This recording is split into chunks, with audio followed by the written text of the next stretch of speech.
I don't ever slow up, no I don't take shit. I got no love for the fakeness. If you wanna play tough and wanna hate this, I'll always show up.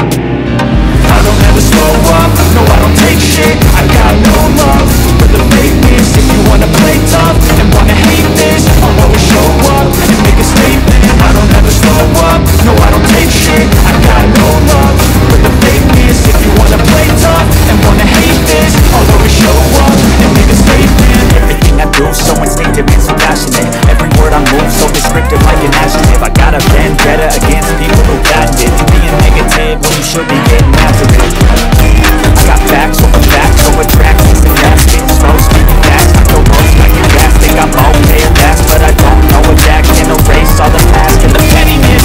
A reflection of the emptiness, hilarious. You think you're worth my time, you're delirious, mysterious, because you are behind the fake exterior, inferior. You know I'll always be a bit superior. Get off of me, this ain't no humble brag. I want you to hear words, you can say them back. I want you to feel free from the chains that last, and to believe in what you got, it was built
माननीय Shri समीरजी Patil sir यांचं पण आमच्या या कार्यक्रमाला आज उपस्थिती झाल्यामुळे त्यांचं पण मी कंपनीने स्वागत करतो। तसेच आमच्या कृषी विभागाचे CSCचे मुकेश शर्मा सर आणि त्याचबरोबर गणेश कानेरे सर आपल्या शेतकरी बांधवापर्यंत पोहोचण्याचं काम आमची अहमदपूर शेतकरी उत्पादक कंपनी करत आहे। तर यामध्ये एक छोटासा भाग म्हणजे आपल्या ऑनलाईनच्या सुविधा तर आजपर्यंत आमच्या CSCच्या माध्यमातून भरपूर ठिकाणी वेलीच्या ग्रामपंचायत ऑपरेटरच्या माध्यमातून आम्ही राबवत आहोत। त्याच पद्धतीने आमची अहमदपूर शेतकरी उत्पादक कंपनीची टीम मागील 1-2-3 महिन्यापासून प्रत्येक गोष्टीमध्ये पूर्णपणे कार्यरत आहे। त्यामध्ये विमा भरण्यापासून पीक विम्यामध्ये रब्बी असो खरीप असो या विम्याचे काम भरण्याचं काम आम्ही कॅम्पेन मोडमध्ये प्रत्येक ग्रामीण स्तरावर गाव लेवलवर ग्रामपंचायत लेवलवर आम्ही काम केलेले आहे। तसेच पीक पाहणीचे कार्यक्रम सुद्धा आम्ही भरपूर ठिकाणी राबवलेले आहेत। PM किसानची KYC हा देखील कार्यक्रम आम्ही प्रत्येक ग्रामपंचायत लेवलवर राबवण्याचा प्रयत्न केला, जेणेकरून आम्हाला यावर्षी पॉसिबल झालं नाही, परंतु आम्ही हडवटी आणि अहमदपूर रेव्हेन्यू सर्कलमध्ये साधारणतः विहिरी पाणी गावामध्ये सूचना कशा करणे या सर्व आमच्या ऑनलाईनच्या सुविधा महाडीपीटीवर महाडीपीटीवर सहकार्य मिळाल्यामुळे आम्ही इथे काही शक्यता होऊ शकलो आणि आज या मोठ्या संख्येने आपला सहभाग आम्हाला पण आजच्या कार्यक्रमाला मिळालेला आहे। शेतकऱ्याच्या बांधावर या उक्तीप्रमाणे आम्ही काम करत आहोत।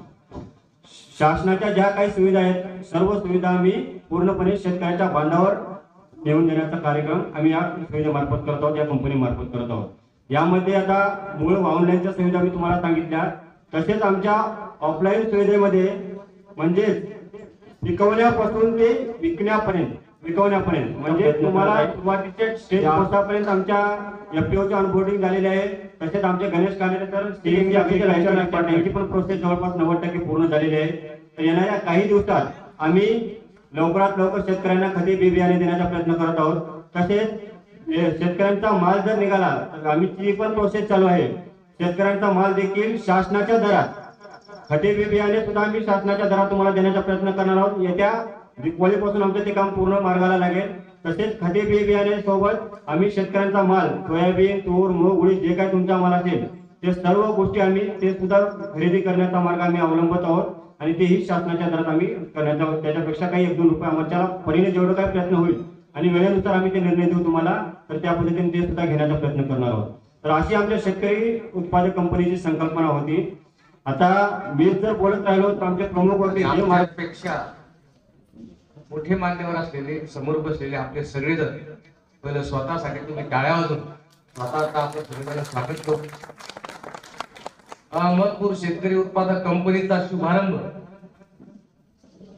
आज स्वतः तालुक्याचे प्रमुख असणारे तहसीलदार साहेब असतील, कृषी अधिकारी असतील, सर्व मान्यवर असतील यांच्या उपस्थित आपण करतोय। परंतु मी ही गोष्ट इथं आपल्या समोर मांडण्यासाठी आलेलो आहे की खरंच अशा कंपन्यांची आवश्यकता काय आहे। आज आपल्या तालुक्यामध्ये ही कंपनी सुरू झालेली आहे की शेतकऱ्यांसाठी उभा केलेली शेतकरी उत्पादक कंपनी। या कंपनीचा मालक कोण आहे? या कंपनीमध्ये शेअर्स घेणारा प्रत्येक शेतकरी या कंपनीचा मालक आहे आणि या कंपनीचे जे 12 युवक वेगवेगळ्या गावातील एकत्र येऊन यांनी ही जी कंपनी उभा केलेली आहे, तर हे कोण आहे? हे या कंपनीचे कौतुक या करताय। एका घरातील 4 लोक एका विचारात एकत्र येत नाही आणि एका विचारात हे लोक एकत्र 12 जण आले, वेगवेगळ्या गावाचे आले, वेगवेगळ्या जातीचे आहेत, परंतु एक सारखा युनिफॉर्म त्यांनी आज घातलेला आहे। तर मला तरी वाटतं की पहिली अशी कंपनी पाहिली शेतकऱ्यांची तर सगळी कॉर्पोरेट कंपनीला लाजवेल। आयकार किंवा त्यांचं जे काय म्हणतात ते काही डेकोरेशन नाहीये, ते प्रतीक आहे। एक विचार, एक उच्चार, एक आचार, एक ध्येय आणि एकमेकाबद्दल असलेला अप्रतिम विश्वास हे प्रतीक आहे। तर असा ही जी शेतकरी उत्पादक कंपनी सुरू झालेली आहे। आता ही जी शेतकरी उत्पादक कंपनी सुरू झाली तिचा आपल्या तालुक्यातल्या शेतकऱ्याला फायदा काय? काय होतंय खडकन पडतो आमचं प्रत्येक संपला असा पिक्चर चालतो, हिरो हिरोईनचे गळे कापले जाते, पिक्चर संपला. किंवा म्हणजेच काय हे का होतंय याच्या शोधात कोणी जात नाही. डायरेक्ट औषधांचा भडीमार आहे. अरे पण तिची काय म्हणते तिची तब्येत तपासा लागेल का नाही. माती परीक्षणाचा अभाव, त्याच्या जागरूकतेचा अभाव आहे. या शेतकरी उत्पादक कंपनीच्या माध्यमातून येणाऱ्या काळामध्ये गावाला समजण्याच्या शेतकऱ्याला बाबा तुमच्या शेतामध्ये आता 10 बॅग युरिया टाकायची गरज नाहीये, 5च बॅग टाका. म्हणजेच काय झालं की तुमच्या उत्पादन खर्चामध्ये बचत झाली. त्यानंतर दुसरी महत्वाची गोष्ट अशी आहे की वेगवेगळ्या तंत्रज्ञान येते. ड्रोन आपण फक्त लग्नातच उठताना पाहत होतो, परंतु ड्रोन हे शेतकऱ्यांसाठी एक वरदान येणाऱ्या काळात आहे. परंतु ते ड्रोन 14 लाखाचं घ्यायचं कसं, त्याचं प्रशिक्षण कुठं घ्यायचं, बिघडलं तर सुधारायचं कुठं, आणि ते 14 लाख रुपये हारायचे कुठून, हे प्रश्न शेतकरी उत्पादक कंपनीच्या माध्यमातून भारत सरकार त्याला सोडत नाही. परंतु ते काम गावातल्या नुसतं शेतकऱ्यांनी फोन करायचा आहे, आपल्या शेतात फवारणी मारायची, कंपनीचा माणूस तिथे जाईल, ड्रोन घेऊन जाईल, स्वतः अनालायसिस करेल याला कोणता रोग आहे आणि त्याला लागणारे कीटकनाशक त्याच्याच गाडीत राहील आणि 10 मिनिटात अवघ्या 500-550 रुपयात एकरभर फवारणी त्या ड्रोनद्वारे केल्या जाईल. माती परीक्षण हा एक पहिला भाग आहे, कारण इथं आमचं शोषण होतंय. आमचं नॉलेज किती, शेजारच्याला 4 DP टाकल्या, मी 5 टाकीन, संपला विषय. येणाऱ्या काळामध्ये माती नव्हे तर याच काळामध्ये सध्या परिस्थितीमध्ये शेतात मजूर भेटत नाही, शेतात मजूर भेटत नाही. आमची सगळी मुलं इंग्रजी शाळेत आहे, मुली बी इंग्रजी शाळेत आहे. शेती हा व्यवसाय 90% महिलेवर जाऊन बने. मग तुम्ही एक विचार करा, आज ती महिला येणाऱ्या काळातली, आजच्याच काळातली, ती शेतात काम करायला तयार नाहीये. मग अशा परिस्थितीमध्ये शेती चालत कशी. या 2 वर्षात जेवढ्या मुली आपल्या गावात आल्या आणि आपल्या गावातून गेल्या, लग्न जमावणाऱ्याला आणि मुलीच्या बाया बापाने एकच सांगेल, पोरीला सगळं येतं, शेतात काम जमत नाही. शेती आणि शेतकरी असणारा जो माणूस आहे, त्याच्या शेतात काम करायला जर माणसंच नाहीये तर ती शेती चालवण कशी. त्या पुढच्या इथून पुढच्या गप्पा तर मग फेल आहे. पण त्याकरता वेगवेगळे अत्याधुनिक तंत्रज्ञान, नांगरणी, खुरपणी, पेरणी, जिथं जिथं 2 हात लागते आणि 2 बैल लागते, ती कामं त्या छोट्या छोट्या अवजारातून, अत्याधुनिक अवजारातून दूर होईल. पण एक विचार करा, 2 एकरचा शेतकरी आमचा, शेती कमी कमी होत चालली, ते 1 लाख रुपयाचं पॉवर टिलर घेऊ शकतो का हो.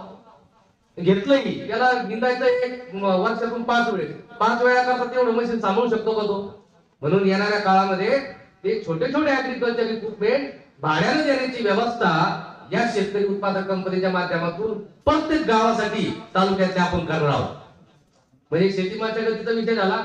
त्यानंतर महत्वाचा विषय तो म्हणजे खतं, औषधं, बियाणं खरेदी. आपण कुणावर टीका करणार नाही किंवा कुणाच्या विषयी वाईट बोलणार नाही, पण त्या खता औषधाच्या कृषी सेवा केंद्राचा मालक जर मी असेल, मी जर त्या खुर्चीवर बसेल असेल, तर मला वर्षभर माझं कुटुंब चालवण्याची जी कमाई आहे ती मला त्या 2 सीझन मध्ये करणं आहे, रब्बी आणि खरीप मध्ये. आणि मग ते करत असताना जी कंपनी मला ज्या नफा देतो ते पेस्टिसाइड, ती खतं एक प्रकारे त्या शेतकऱ्याच्या मागे मारले जाते. आणि शेतकरी बिचारा त्याला स्वतःला त्याचं नॉलेज नाहीये, देईल तो घेईल, हे 4 टोपणं ते 4 टोपणं मारली फवारणी, अशा पद्धतीनं एक प्रकारे शेतकऱ्याचं तिथं शोषण होते.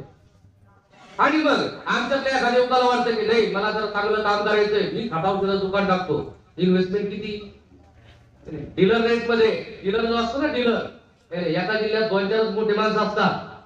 ह्या धान्याचं सांगतो, ते 2-4 जण ठरवतात कोणाला किती माल द्यायचा. आणि मग त्याच्यामध्ये लिंकेज नावाचा एक भाग आहे, याच्यासोबत हे घ्यावंच लागल. बायको सोबत कोणी लेकरू फ्री देतं का, हे विचारचा अधिकार शेतकऱ्याला नाहीये. तो सांगतो या 4 गोण्यासोबत हे 2 कोणी घेणं ते सगळे भेटत. ही मोनोपोली निघली पाहिजे. इथं शोषण होतंय आमचं. मग आमचं युवक एखादा खाता औषधाचं दुकान टाकायचं, तर इफकोची डीलरशिप घ्यायची तर 5 लाख रुपये, ती पण भेटत नाहीये. ग्रुपकोची घ्यायची तर 5 लाख रुपये लागणार आहे. बाहेरचं घेतो तर 2 लाख रुपये लागणार आहे. डिपॉझिट मध्ये धंदा उभा करण्याचे पैसे जर संपत असतात तर धंदा कशात करणार. म्हणून common service centre CSC SPV जी भारत सरकारच्या अखत्यारीत चालणारी कंपनी आहे, तिने डायरेक्ट देशभरातल्या या मोठमोठ्या कंपन्यांसोबत करार केला आणि आमची शेतकरी उत्पादक कंपनी आता त्या इफकोची, त्या ग्रुपकोची, आरशक्ती थेट डीलर आहे. आणि त्या थेट डीलरशिपचा लाभ ते शेतकऱ्याला होणार आहे. एमआरपी मध्ये त्याच्या बाजार खत केलं पाहिजे. आमची म्हणजे आपली ही शेतकरी उत्पादक कंपनी 266 रुपयाला बाजार युरिया देणार आहे आपली. आणि हे देणार मी जे बोलतोय ना, मी 2.5 कोटीचं खत विकून तुम्हाला बोलतोय बांधावर. आम्ही जालन्यात विकतोय. महाराष्ट्रातल्या 250 कंपन्या अशा पद्धतीने या पद्धतीने काम करायला सुरुवात केलेली आहे. आणि त्याची मुहूर्तमेढ अहमदपूर तालुक्यामध्ये ही कंपनीने सुरुवात केलेली आहे. खता औषधाच्या नंतर महत्वाचा भाग येतो म्हणजे शेतकऱ्याला शेतीविषयीचं तंत्रज्ञान शिकवणार कोणीच नाहीये. आमचे कृषी अधिकारी साहेब बसलेले, परंतु त्यांचे सुद्धा काय म्हणतात मॅन पॉवर असेल किंवा वेळ असेल हा कमी पडतोय त्या शेतकऱ्याला तंत्रज्ञान शिकवण्यासाठी. म्हणून सर ही डिजिटल कंपनी, डिजिटल इंडियाला प्रमोट करणारी कंपनी आहे. तुम्ही दर आठवड्यातला 1 तास तुमच्या तज्ञ लोकांचा आम्हाला द्या. आम्ही अहमदपूर मधल्या प्रत्येक व्यक्तीच्या घरापर्यंत तुम्हाला घेऊन डिजिटल माध्यमातून. लिंपी रोग आला, लिंपी सल्ला आहे तो या डिजिटल कंपनीच्या माध्यमातून त्या शेवटच्या शेतकऱ्यापर्यंत आपण देऊ शकतो. कारण या कंपनीचे जे 12 लोक आहे, 12 आकडा दिली भारी वाटलं मला.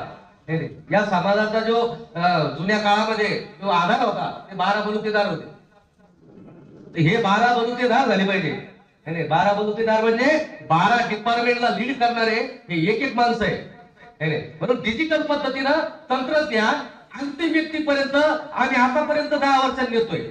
7-12 उत्पन्न, रहिवासी पीक विमा, सरकारच्या योजना ऑनलाईन तुमच्यापर्यंत आम्ही पोहोचत होतो. आणि मग आमच्या डोक्यात असं आलं की आमचा बाप शेतकरी आहे, आमचा चुलता शेतकरी, आमचे नातेवाईक शेतकरी आहे, हे रात्रंदिवस राबतायत, त्या शेतीला कसल्याही प्रकारचं भेटेच राहिलेलं नाहीये. अशा परिस्थितीत या युवकांची ही शेतकरी उत्पादक कंपनी आपल्या शेवटच्या शेतकऱ्यापर्यंत पोहोचवण्याचं काम करेल. सरकारच्या योजना आजही त्या शेवटच्या व्यक्तीपर्यंत पोहोचत नाही. योजना लॉन्च होण्याअगोदर त्याला माहित असतं ऑनलाईन कसं करायचं तेही माहित असतं. आणि ते इतक्या लोकांची नावं त्यात टाकतो की लकी ड्रॉ मध्ये पैकी एखादा नंबर लागतो.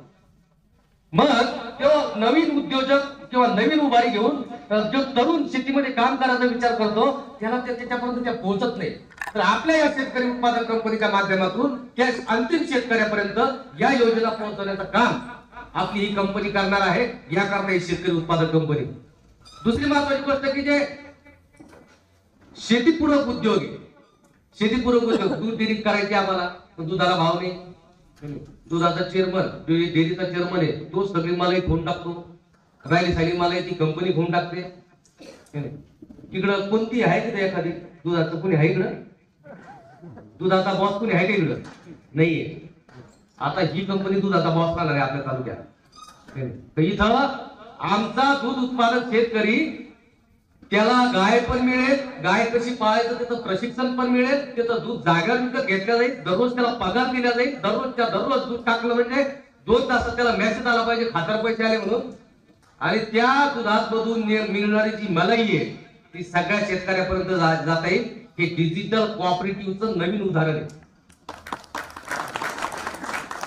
म्हणून दूध उत्पादन असेल, तुमचं बकरी पालन असेल, तुमचं कुक्कुट पालन असेल, एवढंच काय महिलांना जर पापड उद्योग करायचा असेल किंवा वेगवेगळे उद्योग करायचे असतील त्या उद्योगाचं एक इकोसिस्टम संपूर्ण भारतामध्ये सीएससीने उभा केलेलं आहे. महाराष्ट्र त्याला लीड करतोय.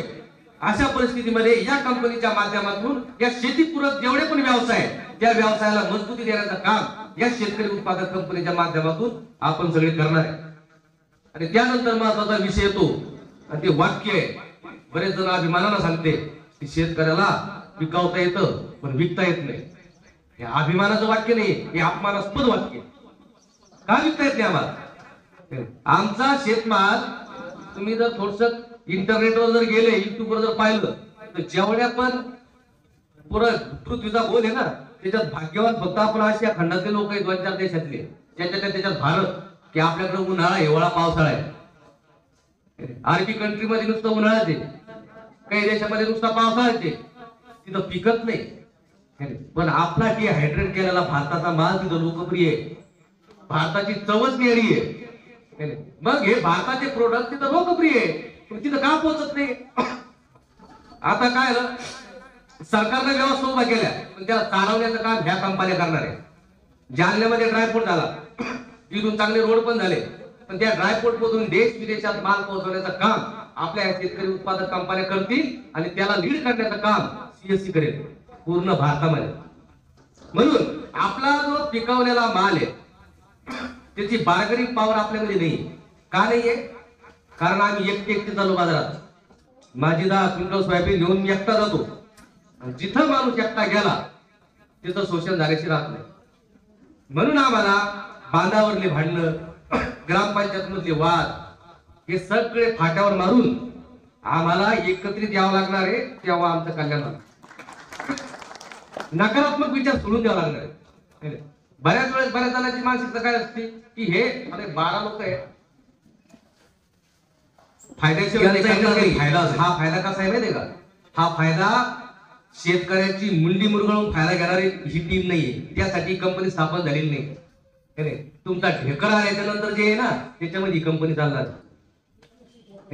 मला दूध लागत नाही ना मलाही लागत नाही. त्या दुधावरला जो फेस आहे ना ते फेसावर ही कंपनी चालणार नाही. म्हणून ह्या लोकांनी एकत्र येऊन आज हे काम सुरू केलेलं आहे आणि इथं बसलेल्या प्रत्येक व्यक्तीनं या कंपनीचा शेअर होल्डर झाला पाहिजे. आणि मी महाराष्ट्राला रिप्रेझेंट करणारा माणूस तुम्हाला सांगतोय की एका वर्षाचा या कंपनीतून 1 रुपया फायदा नाही झाला तर 365 दिवस झाले का 66 दिवशी तुम्ही भरलेला पैसा परत घेऊन जा फायदा. हे का सांगतोय आपण? कारण जोपर्यंत आम्ही एकत्र येत नाही तोपर्यंत आमचं शोषण थांबत नाही. आणि आमच्या शेतमाल विक्रीसाठी आता इथं हे जे मान्यवर बसलेले यांना फेटे का घातले? का फेटे घातले? चांगले दिवसा म्हणून. या फेट्याच्या आतमधली जी खोकडी आहे त्यातला जो मेंदू आहे तो खूप भयानक आहे. इथं बसलेले जे माणसं आहे ना उद्या सकाळी जाऊन अदानी सोबत टाईप करू शकते. अदानी लय बारे नाव ऐकतो आपण त्याचं. भारतातला सगळ्यात मोठा माणूस आहे. त्याला सोयाबीन लागते, त्याचं फॉर्च्यून नावाचं तेल आहे, त्या संग टाईप करायला उद्या सकाळी बसू शकते. बोल भाई किती सोयाबीन घेतात आमची. पण आमची हे का बसू शकत नाहीये? कारण आम्ही समूहात नाहीये. उद्या अदानीने विचारलं आम्हाला की चला भाई दररोज किती सोयाबीन देणार? 1000 टन द्या दररोज. आम्ही सगळे विखुरलेले. एक इकडे पळतोय, एक तिकडे पळतोय, एक तिकडे पळतोय, आपापलं सोयाबीनचं बाजूला घेऊन. इकडच्या बाजार आठवडी बाजारामध्ये काय होतं मला माहित नाही. आमच्या तिकडे आठवडी बाजारामध्ये काय होतं, 2-4 व्यापारी असते. ते काय करते, ते घेऊन शेतकरी आपण ते बाचकं घेऊन आला की 2-4 जण जाऊन त्याच्यावर पडते, मला दे मला दे मला दे. कोणीतरी त्याला उचलतो, जो लागेल ते भाव देतो आणि त्याच्यात शेतकरी पिळून निघतो. दिवस रात्र मेहनत करून 40 दिवसात उत्पादन केलेली मेथी, तिचा जो भारा आहे मेथीचा, तर एवढी 4 महिने मेहनत करून नफा सगळा खर्च वाजा जर 1000 रुपये त्या शेतकऱ्याला गायला, ती मेथी फक्त 2 रुपये जुडी म्हणून वराडणारा 4 घंट्यात 1000 कमवतो. आम्हाला 4 महिन्यात नाही कमावते. हे प्रत्येक पिकात आहे, प्रत्येक मालात आहे. आजही आमच्या बऱ्याच जणांना ऊस आहे, ऊस जात नाही आमचा, ऊस जात नाही आमचा. काही लोकांनी ऊस पेटून दिले, काही लोकांनी ऊसात पेटून घेतलं स्वतःला, जात नाही ऊस. आणि ऊस जात नाही आणि मग आम्ही ते तिथं हरकून बसतो. तर आज बोलण्याच्या शेवटामध्ये तुम्हाला आज घोषित करतो आम्ही लवकरच आपल्या शेतकऱ्यांच्या कंपनीचा फूड उद्योग आपण इथे चालू करतो. या कंपनीच्या माध्यमातून इथला गुळ पुऱ्या भारतात कसा घ्यायचा त्यासाठी माणसं बसलेली. गुळ विकायचा, गुळ पावडर विकायचं, गुळाची काठी विकायची, तर गुळाचं 65 विकताय फक्त विकणार पॅरेट्स करून 65 विकताय गुळाचं. ते तुमच्या आपल्या शेतातलं जे 65 आहे का त्याच्यापासून मी थोडं तयार होतंय. पण हे फक्त भाषणात ऐकायला सोपं वाटतंय, करीन कोण? त्याकरता ही शेतकरी उत्पादक कंपनी आहे आणि त्या कंपनीच्या माध्यमातून एक हात नको मने जोडा, मनाची अंतर जोडा, साधे गुरुजी म्हणले होते. हे मनातले अंतर आम्हाला तोडणे, आम्हाला एक प्रकारे हातात हात घालणे आणि समूहात एकत्र येणे. जाता जाता अजून सांगतो, हे समूहात एकत्र येणं हे काही आम्ही सांगत नाही, हे पुराणा काळापासून चाललेली गोष्ट आहे. वेदांमध्ये सांगितलेलं आहे की जे युग झालेले ना थोडं रामायण महाभारतासारखं होईल, पण रामायण काळामध्ये कोणती ताकद होती समाजाला उभा करणारी? ती म्हणजे सत्य. कृष्ण काळामध्ये कोणती होती? बाहुबल आणि बुद्धी चातुर्य. कलियुगात कोणती शक्ती राहील? ते व्यासाने लिहून ठेवलंय संघ शक्ती कलियुगे. म्हणूनच भगवान बुद्धांनी संघम शरणम गच्छामी सांगितलेलं आहे. संघाला शरण या. जो या काळामध्ये जोपर्यंत आम्ही संघ करत नाही, समूह करत नाही, तोपर्यंत आमचा विकास नाही नाही आणि नाही. 4 पिढ्या झटलो आम्ही एकटे, तर हे पॉसिबल नाहीये. म्हणून आम्हाला एकत्र येईल नाही. अल्प उदाहरण गळा पण सांगतोय थांबवा, बराच वेळ झाला. तर शेवट करतोय की जोपर्यंत आम्ही एकत्र येत नाही तोपर्यंत आमचं शोषण थांबत नाही. ही कंपनी प्लॅटफॉर्म आहे आम्हाला सगळ्यांना एकत्र येण्याचा. म्हणून सगळ्यांना विनंती आहे, अनेक लोक तुमच्याकडे आले, हजार रुपये घेऊन गेले, कुठे गेले पता नाही. अनेक लोक असे आले की तुमच्या इकडं कांद्याचं बी होतं ना, कांद्याचं बी आमच्या तिकडे कांद्याचा बी वाला आला, कांदा त्याला बी घेऊन गेला. नंतर पसार झाला, एका गावाला 35 लाखाला चुना. अनेक वेळेस एखादा व्यापारी येतो, 4 ट्रकाचे नगदी पैसे देतो, 5 ट्रकचेच गायब होतो. सापडतच एकाच गावातल्या 100 लोकांना डुबाडून नेणारा माणूस 100 लोक एकत्र येत नाही, त्याच्यामुळे तिथे पैसे येत नाही. मला इतिहासामध्ये एक उदाहरण आहे. मला त्या राजाचं नाव मला माहित नाही. फ्रान्समध्ये झालेली लढाई, अख्खं फ्रान्स कापून टाकलं, राजाचं पुरं सैन्य कापून टाकलं. आणि मूळभर लोक जेव्हा त्या गल्लीला चालले तेव्हा आजूबाजूच्या असणाऱ्या लोकांनी एक जर दगड मारला असता तर अख्खं सैन्य मरून पडलं असतं इंग्रजाचं. परंतु एका नाही दगड मारला नाही, कारण आम्ही एकत्र येत नाही. आणि एकत्र येण्यासाठी हे करण्यासाठी ही कंपनी आपण स्थापन केली. शेती मशागतीपासून शेतमाल खरेदीपर्यंतच्या व्यवस्था या कंपनीच्या माध्यमातून आपल्याला सुरू करायचे आहे. प्रत्येक गावातला जो केंद्र चालक आहे सीएससीचा, तो या कंपनीचा प्रमोटर असणार आहे. तो असला पाहिजे. जर नसेल त्या गावात नवीन माणूस उभा करा, त्याला व्हीएनी बनवा, त्याला प्रमोटर बनवा.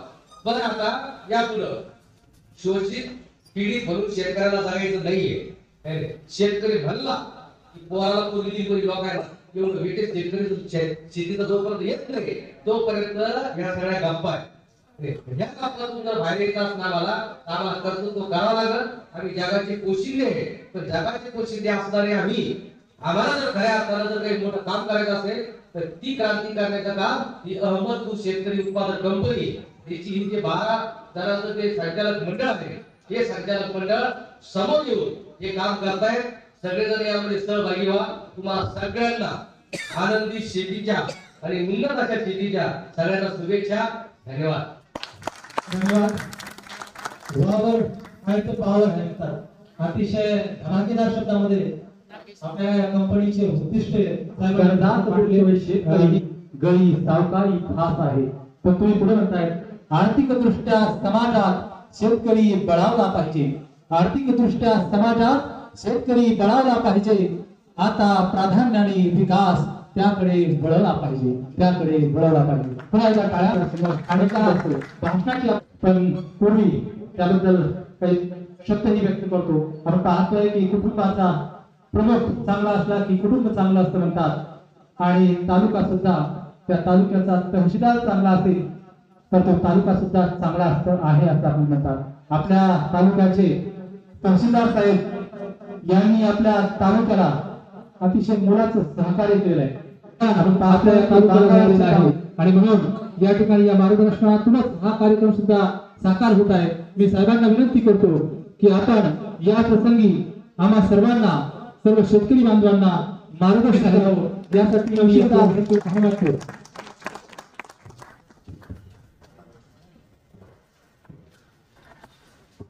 आजच्या या अहमदपूर शेतकरी उत्पादक कंपनीच्या कार्यक्रमासाठी उपस्थित व्यासपीठावरील मान्यवर, उपस्थित माझे सर्व शेतकरी बांधव, त्याचप्रमाणे उपस्थित भगिनी, उपस्थित पत्रकार बंधूंनो, खरं म्हणजे शेतकऱ्यांसाठी शेतकऱ्यांनी घेतलेला कार्यक्रम हा पहिलाच असावा. शेतकऱ्यांच्या काय व्यथा आहेत याविषयी यापूर्वीच आपल्याला मान्यवरांनी चांगलं मार्गदर्शन केलेलं आहे. आता एवढं सगळं सांगितल्यानंतर आम्ही काय सांगणार? शेतकऱ्यांचे कसे हाल होत आहेत याविषयी आपल्याला सर्वांनाच माहिती आहे. त्यापेक्षाही आपल्याला यातून मार्ग कसा काढायचा आहे बंधूंनो, आपण याचा जास्त विचार करावा. शेतकऱ्यांना सतत निगेटिव्ह थिंकिंग न बोललं जाते.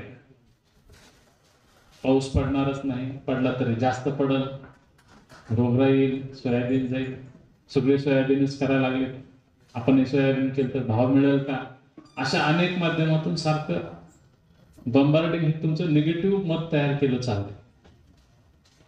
तर ह्या आताच उत्पादक कंपनीच्या कार्यक्रमामध्ये बऱ्याच पॉझिटिव्ह गोष्टी मला निदर्शनास आल्या. आत्ताच भाषणामध्ये त्यांनी ज्या काही गोष्टी सांगितल्या, खरोखर त्याप्रमाणे आता सगळ्यात महत्वाची गोष्ट मला यातून दिसली की आपण संघटित झालं पाहिजे.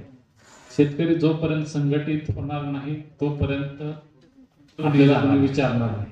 आणि ज्यामुळे संघटन ही काळाची गरज राहणार आहे. कारण वरचेवर जमिनीचा तुकडा पडत पडत जमिनी कमी होत चाललेल्या आहेत.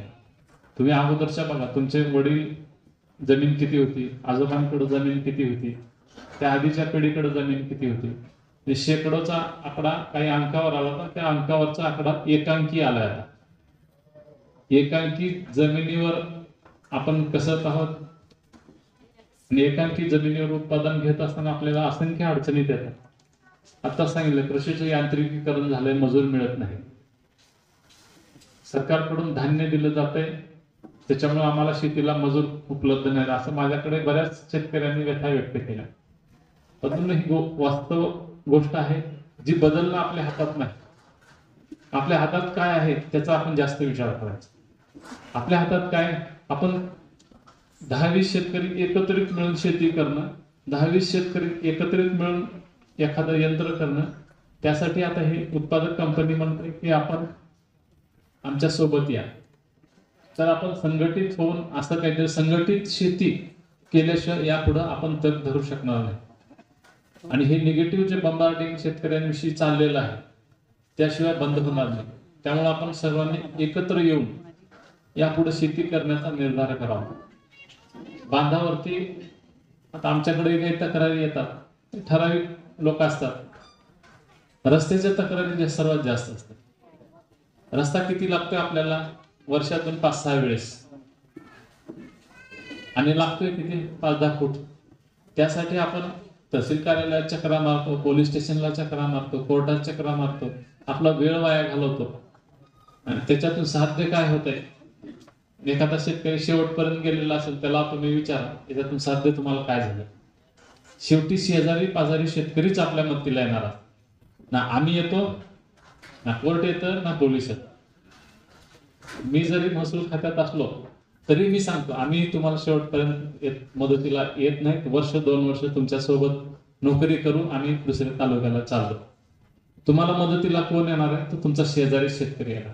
त्यामुळं आपसात किरकोळ कारणावरून भांडणं झालेली विसरून जा आणि एकत्रित कसं यायचं सर्वांनी याविषयी आपण जास्त विचार करा. ठीक आहे, एखादा चुकला असेल, 4 माणसात त्याची चूक त्यानं कबूल करावी आणि पुढे चालावं. शेवटी तुम्हाला एकाचा बैल नसला, कोणाकडे साधन नसतं, यंत्र असतं, कोण एकमेकांची मदत शिवाय शेतीमध्ये पर्याय होत नाही. यापूर्वीची जो शेतकरी सुखी होता तो याच कारणामुळे होता. प्रत्येक शेजार पाजारचे शेतकरी एकमेकांना मदत करायचे. आजकाल काय झालं की हेवे दावे जास्त झाले. तर बंधूंनो, ते हेवे दावे न करता आपण कसं एकत्रित यावं आणि एकत्रित सर्वांचा विकास कसा करावा यासाठी कार्यरत राहावं. आता जास्त या शेतीविषयक ज्ञानाचं मलाही काही फारशी माहिती नाही, कारण मी पण जरी घरी शेती आहे, माझा लहान भाऊ शेतकरीचा आहे, तरी पण प्रत्यक्षात शेतीचा अनुभव माझ्यापेक्षा तुम्हाला जास्त आहे. त्यामुळे मी तुम्हाला उपदेश करण्यापेक्षा मी फक्त एकच मंत्र देतो की तुम्ही संघटित व्हा. संघटित केल्याशिवाय शेती विकसित होणार नाही, पर्यायानं तुमचाही विकास होणार नाही. आणि संयोजकांना बोलण्याची संधी दिली, सन्मान केला, त्याबद्दल त्यांचे धन्यवाद व्यक्त करतो. माझे 2 शब्द संपवतो. जय हिंद, जय महाराष्ट्र. धन्यवाद साहेब, अतिशय मोलाचं मार्गदर्शन आपण केला.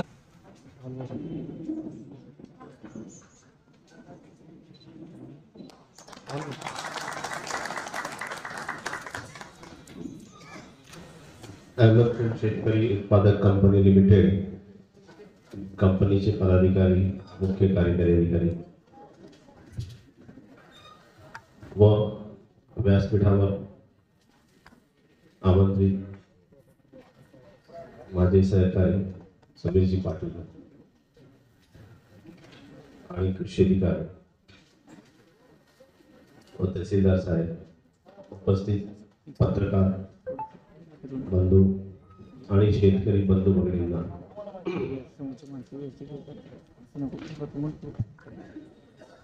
कांद्यामध्ये सुद्धा काही फार्मर्स येतात की सर आमच्याकडे कांदा आहे ते आम्हाला सेल करायचा आहे पण बायर्स नाहीये, खरीददार. मग ते सुद्धा आम्ही ते त्यांना उपलब्ध करून देतो प्लॅटफॉर्मवरती. मग ते आम्ही आमच्या किसान ई मार्ट नावाचा एक पोर्टल आहे, त्या किसान ई मार्ट नावाच्या पोर्टलवरती ते प्रॉडक्ट्स ठेवतो आणि मग ते बायर्स त्याला इंटरेस्ट दाखवतात की आम्हाला हा कांदा पाहिजे, किती साईज आहे, त्याची किंमत किती आहे, एका बोरीमध्ये किती साईज मार्फत लोकांना घरोघरी जाऊन त्यांचे डीजीपे मधून पैसे विड्रॉल करून दिले होते. तुम्ही जेव्हा नरेंद्र मोदी सरांचं भाषण ऐकता त्याच्यामध्ये ते उल्लेख करतात आवर्जून सीएससीचा, ही सीएससी थ्रू हे काम होतंय, सीएससी थ्रू ते काम होतंय, सीएससी मध्ये बेरोजगारांना रोजगार भेटत आहे. तर सीएससी थ्रू आपण कॅश विड्रॉल, एखादं समजा तुमच्या खात्यामध्ये काही पैसे आले तुम्हाला ते विड्रॉल करायचं, फार्मर प्रोड्युसर कंपनीमध्ये जा, ऑफिसमध्ये जा, ते विड्रॉल करा. काही 1 रुपया वरी न देता, असं नाही की 1000 रुपये काढले तर 10 रुपये आगाऊ द्यायचे, काहीच द्यायचं नाही, जेवढ्याचे तेवढे. जसं एटीएम काम करते तसंच काम करायचं. हे अशा प्रकारचे जे सर्व्हिसेस आहेत ते सगळे सर्व्हिसेस आपण एफपीओ ला जोडलेले आहेत की जेणेकरून एफपीओ त्या गावामध्ये फार्मर्सला त्यांनी चांगली मदत करावी. असं नाही की फक्त शेअर होल्डर कोणीही असो गावात त्यांनी ती हेल्प करावी. त्याच्यानंतर एज्युकेशन मध्ये फार्मर जेवढे म्हणजे आपण किती व्हॅल्यू आहे त्याची मार्केटमध्ये, किती जास्त याच्यामध्ये विकू शकतो, असं कशाला आपण म्हणजे कमी भावात विकायचं. तर याच्यासाठी आम्ही तळमळ नेहमी असते सीएससीची आणि नेहमी कार्यरत असतो आम्ही.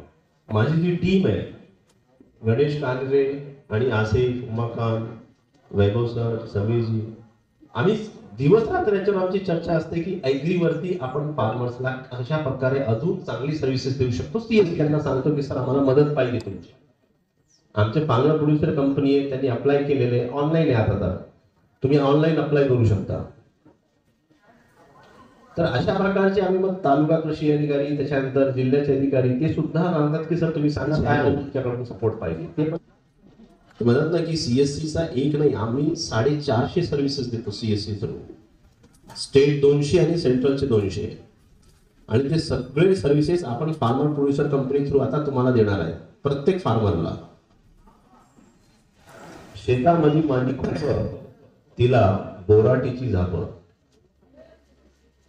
शेतामध्ये माझी खोप, तिला बोराटीची झाप, तिथं राबतो कष्टतो माझा शेतकरी बाप,